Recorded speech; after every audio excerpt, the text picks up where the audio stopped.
watching. Don't forget to like, comment, share and subscribe to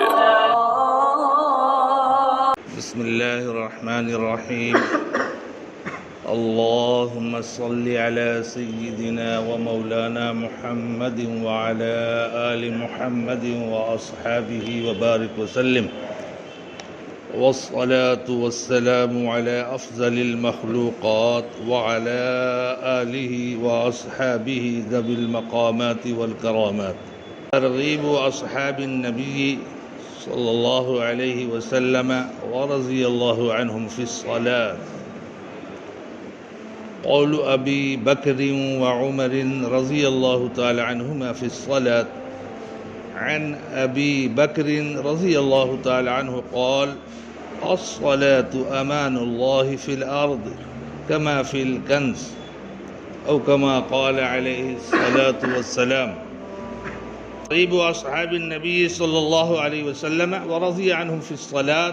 حضور اقدس صلی اللہ علیہ وسلم کے صحابہ کرام رضی اللہ تعالیٰ عنہ اجمعین کا نماز کی ترغیب دینا. قول ابی بکر و عمر رضی اللہ عنہما فی الصلاة. حضرت ابو بکر اور حضرت عمر رضی اللہ تعالیٰ عنہما کا نماز سے متعلق ارشادات.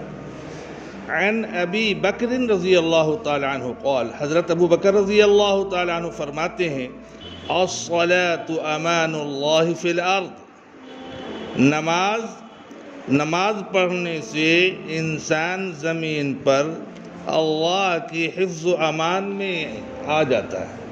اللہ کی حفظ و امان، نگہبانی اس کی ہوتی ہے، اللہ کی امانت ہے. ایسا شخص کبھی بھی کسی جھٹکے میں نہیں آئے گا. کیوں بھائی، ہے کہ نہیں؟ کہ نماز پڑھنے سے انسان زمین پر فی الارض اللہ کی حفظ و امان میں آ جاتا ہے. وابن سعد عن ابی الملیح رضی اللہ تعالی عنہ قال: سمعت عمر بن الخطاب رضی اللہ تعالی عنہ یقول علی المنبر: لا اسلام لمن لم يصلی. حضرت ابو الملیح رضی اللہ تعالیٰ عنہ فرماتے ہیں کہ میں نے حضرت عمر ابن خطاب رضی اللہ تعالیٰ عنہ کو منبر پر فرماتے ہوئے سنا کہ اسلام میں اس کا کوئی حصہ نہیں جو نماز نہ پڑھے. جو نماز نہ پڑھے اس کا کوئی اسلام نہیں. لا اسلام. عن زید بن ثابت رضی اللہ تعالی عنہ قال. حضرت زید بن ثابت رضی اللہ تعالی عنہ فرماتے ہیں: صلاۃ الرجل فی بیتہ نور. آدمی کا اپنے گھر میں نفل نماز کا پڑھنا نور ہے. اپنے گھر میں نماز پڑھنا نور ہے. تو گھر سے مراد ہے نفل نماز. دوسری حدیث میں ہے کہ گھروں کو قبرستان نہ بنایا کرو. وَإِذَا قَامَ الرَّجُلُ إِلَى الصَّلَاةِ. جب آدمی نماز کے لیے کھڑا ہوتا ہے، عُلِّقَتْ خَطَایَاهُ فَوْقَهُ. جب آدمی نماز کے لیے کھڑا ہوتا ہے تو اس کے گناہ اس کے اوپر لٹکا دیے جاتے ہیں. فَلَا يَسْجُدُ سَجْدَةً إِلَّا كَفَّرَ اللَّهُ عَنْهُ بِهَا خَطِيئَتَهُ. اور جب بھی سجدہ کرتا ہے تو اس میں سجدے کی وجہ سے اللہ تعالیٰ اس کی تمام خطائیں مٹا دیتا ہے. کفارہ مٹا دیتا ہے. عن حذیفہ رضی اللہ تعالی عنہ قال. حضرت حذیفہ رضی اللہ تعالی عنہ فرما رہے: ان العبد اذا توضا فاحسن وضوءه. جب بندہ وضو کرتا ہے اور خوب اچھی طرح سے وضو کرتا ہے، فاحسن وضوءه، بہت ہی اچھی طرح سے وضو کرتا ہے. ثم قام الى الصلاة. اور پھر جب نماز کے لیے کھڑا ہوتا ہے، استقبلہ اللہ بوجہہ یناجیہ. تو اللہ تعالیٰ اس کی طرف متوجہ ہو کر سرگوشی کرتے ہیں. تمہیں اٹکھیلیاں سوجی ہیں، ہم بیزار بیٹھے. اللہ سرگوشی کرتے. ارے اس کو اپنی زبان میں کہہ رہو، ارے میاں کیا کر رہے ہو صاحب بھائی، یہ ہے اللہ سرگوشی کرتے ہیں میاں. ارے سن رہے ہو جی؟ استقبلہ اللہ بوجہہ یناجی. تو اللہ تعالیٰ اس کی طرف متوجہ ہو کر سرگوشی کرتے ہیں. فَلَمْ يَصْرِفُ عَنْهُ حَتَّى يَكُونَ هُوَ الَّذِي يَنْصَرِفُ أَوْ يَلْتَفِتُ يَمِينًا وَشِمَالًا. اور جب تک بندہ دوسری طرف متوجہ نہ ہو اور دائیں بائیں نہ دیکھے اس وقت تک اللہ تعالیٰ اس کی طرف متوجہ رہتے ہیں. یہ ہے نماز. پتہ چلا کہ حقیقت میں نماز کیا ہے؟ نماز کی حقیقت کیا ہے؟ اللہ سے ہم کلام ہونا اور اللہ سے مناجات کرنا، اللہ سے دعا کرنا اور اللہ سے ہم کلام کرنا، یہ نماز کی حقیقت ہے. وہ ملائکہ مقربین کوئی سجدے میں ہیں تو کوئی جماعت کے جماعت قیامت تک جو ہے رکوع میں رہیں گے، کوئی قیام میں ہیں اور کوئی قومہ میں ہیں، کوئی اتحیات میں بیٹھے ہوئے ہیں، قیامت تک اسی حالت میں رہیں گے. تو نماز کیا ہے؟ ان فرشتوں کی تمام عبادات کا مجموعہ ہے جو 2 رکعت میں اللہ تعالیٰ نے ہم کو آپ کو عطا کر دیا. اور اس پر قرأت ہماری قرأت فرض ہے نا بھئی، قرآن کی تلاوت پڑھنا. کہا کہ فرشتوں کی عبادات پر یہ ہمارے لیے ایک اضافہ ہے. کہہ رہے ہیں کہ نماز میں ہمیں نماز کے ذریعے اللہ کا لطف ہمیں میسر ہو تو فرشتوں جیسی صفات پیدا کرنی پڑے گی. فرشتوں ہماری نماز بھی تو نماز ہو. نماز کے ذریعے کتنے بڑے بڑے مسائل حل ہوئے. اٹھک بیٹھک کر لیا، نماز ہو گئی، مسئلہ حل ہو جائے گا. اللہ والے فرماتے ہیں کہ نماز کے اندر اللہ تعالیٰ نے 12,000 رموز و اسرار رکھا ہے. کتنے رکھے؟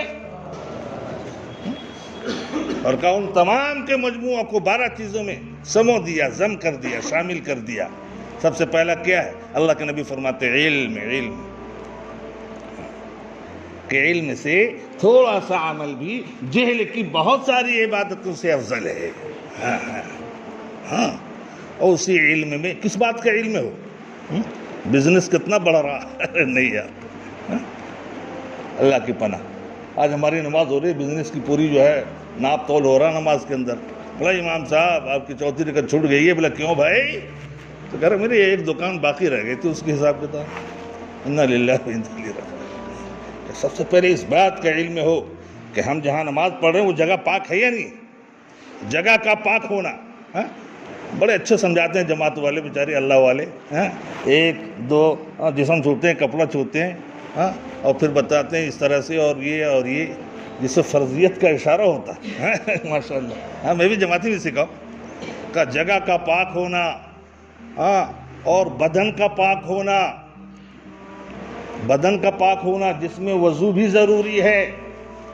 میرا بدن پاک ہے لیکن میں بے وضو ہوں، نماز ہو جائے گی؟ تو کہا پاک ہونے میں حدث اکبر اور حدث اصغر، بڑی نجاست سے بھی پاک ہو اور چھوٹی نجاست. نواقض وضو کتنی ہیں؟ جتنی چیزوں سے وضو ٹوٹ جاتی ہے کتنی چیزیں ہیں نا بھائی. بدن تو پاک ہے لیکن میں استنجا سے آیا، بیت الخلاء سے آیا، وضو ہماری ختم ہوگی. تو کہا دونوں نجاستوں سے بدن پاک. بدن کا پاک ہونا اور لباس بھی پاک ہو. جب لباس کہا گیا تو لباس میں کہا کہ ستر عورت کا ڈھانکنا، وہ لباس پاک بھی ہو اور گھٹنا سے لے کر کے ناف تک کیا ہے؟ مرد کی ستر عورت ہے. ستر عورت، ستر مانے چھپانا، عورت کے مانے شرمگاہ. ستر عورت یعنی اس شرمگاہ کا چھپانا مرد کی فرض ہے. تو لباس بھی پاک ہو اور ستر عورت یہ بھی فرض ہے. اسی طرح سے کہا کہ وقت کا ہونا، ان الصلاۃ کانت علی المؤمنین کتابا موقوتا. نماز وقت متعینہ پر مومنوں کے اوپر فرض کی گئی. وقت متعینہ پر. کوئی 9:30 بجے اذان دے کے نماز پڑھ رہے، نماز نہیں ہوگی. تو کا وقت کا ہونا قبلے کا رخ ہونا، اللہ کے نبی صلی اللہ علیہ وسلم مسجد قبلتین میں ہیں، یہ آیت اتر جاتی ہے فولی وجہک شطر المسجد الحرام۔ اس وقت کا قبلہ کیا تھا؟ بیت المقدس۔ نماز ہی کی حالت میں مدینہ کے مضافات میں جو ہے جہاں مسجد قباء ہے قریب ہی میں مسجد قبلتین ہے، 2 رکعت نفل پڑھیں گے 1 عمرہ کا ثواب۔ جو لوگ نیکیوں کے خوگر ہیں، حریص ہیں، اگر مجھے پڑھنے دو یار، عمرہ میں بھی جاتے ہیں تو کہ پڑھنے دو، جتنی 2 رکعت میں 2 رکعت میں کچھ اور عمرہ ہو جائے، ایڈوانس بکنگ مسجد قبلتین میں۔ تو کہا کہ قبلہ کا رخ ہونا اور ساتھ ساتھ کیا؟ نیت۔ کس وقت کی نماز پڑھ رہے ہیں؟ ظہر کی، عصر کی، مغرب کی، فجر کی، فرض پڑھ رہے ہیں، واجب پڑھ رہے ہیں، نیت میں ہماری کیا ہے؟ سمجھے بھائی قاری صاحب ماشاءاللہ بہت بڑے بزرگ ہو گئے، لوگ سمجھیں گے ارے تو نیت تو خراب نہ ہوگی جی۔ تو اللہ کے نبی فرما رہے ہیں نیت المؤمن خیر من عملہ، مومن کی نیت اس کے کام اور اس کے عمل سے بہتر ہے۔ نیت المؤمن خیر من عملہ، اس کے عمل سے بہتر ہے نیت۔ تو نیت کی درست نیت کرنا اس نماز کی اللہ کی رضا اور خوشنودی کے لیے۔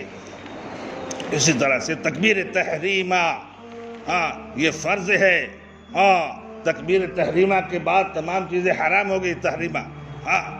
قیام فرض ہے، تو قیام کے لفظی معنی کھڑے ہونے کی، ایک شخص بیٹھ کے نماز پڑھ رہا تو کہاں قیام ہے؟ تو اس حالت کا نام، اس حالت کا نام جو ہے کیا ہے؟ قیام ہے۔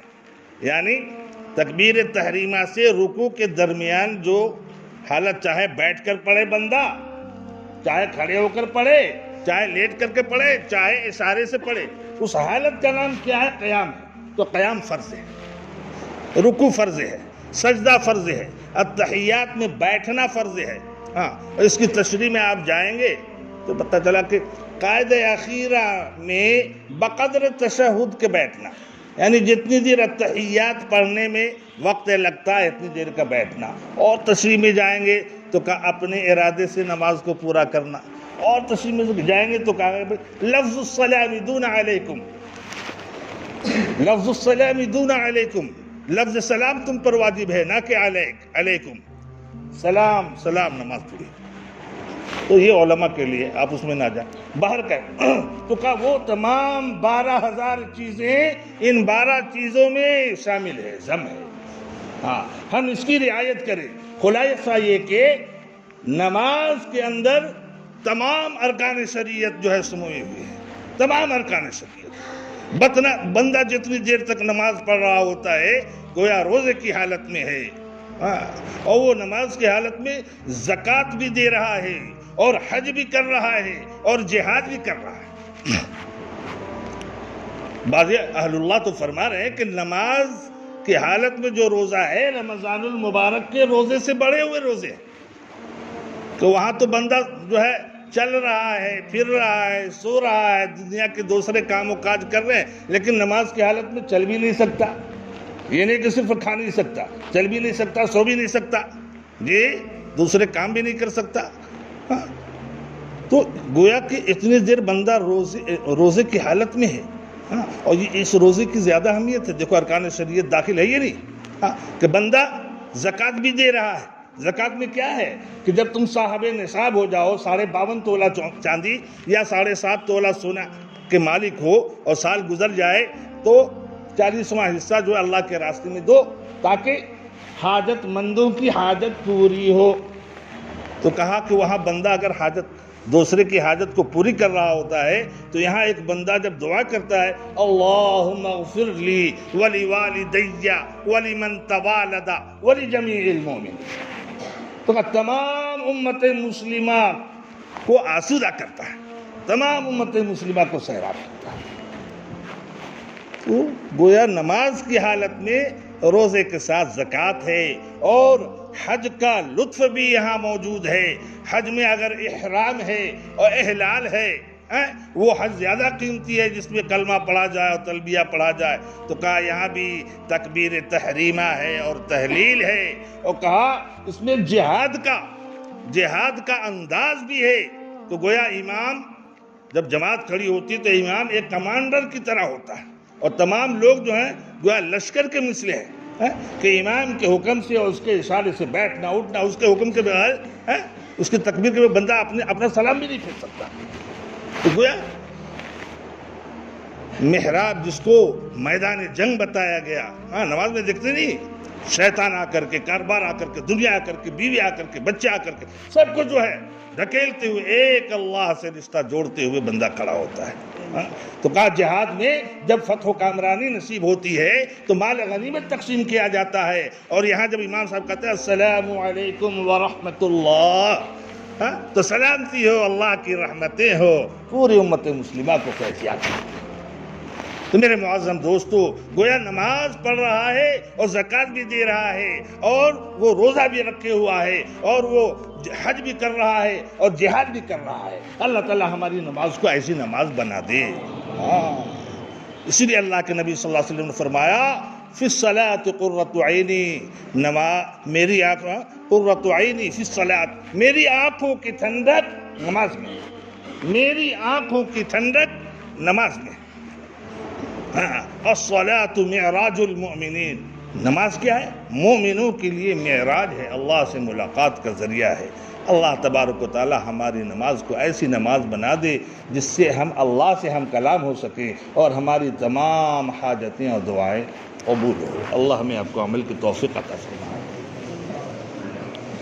اللہم اغفر لی ولوالدی ولمن توالد ولجمیع المؤمنین، وربنا اغفر لي ولوالدي وللمؤمنين يوم يقوم الحساب. ربنا ظلمنا أنفسنا وإن لم تغفر لنا وترحمنا لنكونن من الخاسرين. ربنا آتنا في الدنيا حسنة وفي الآخرة حسنة وقنا عذاب النار، وقنا عذاب القبر، وقنا عذاب الحشر، وقنا عذاب الدين، وقنا عذاب الصراط. اللهم أجرنا من النار. اللهم ربنا تقبل منا إنك أنت السميع العليم، وتب علينا إنك أنت التواب الرحيم. وصلى الله تعالى على خير خلقه محمد وآله وأصحابه أجمعين برحمتك يا أرحم